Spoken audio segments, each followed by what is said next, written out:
உசகாற்று எப்படி ஆச்சுன்னு பாரு. காலையில் தொம்பர் கூட வேணுச்சு. எப்படி இருக்குது பாரு காற்று. நம்மளே வேணுங்கன்னு இந்த ஆஞ்சநேயர் கோயில் மரவில் உக்காந்துன்னுக்குறோம். காற்று அவ்வளோ காற்று. இப்போ ஜுரங்க வந்துங்கன்னு இந்த ஆளுங்களுங்க இப்போ இந்த ஒசு காற்று வரும் வந்துட்டு ஆளுகள் பேய் வச்சுக்கினுக்குது.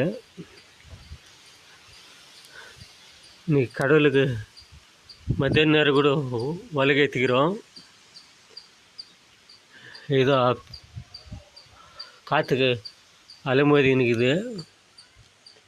இதுக்கு முன்னெல்லாம் இந்த கோயில் கட்டாததுக்கு முன்னே இதெல்லாம் முதலட்சம் விற்று குச்சே பற்றி வைக்க முடியாது.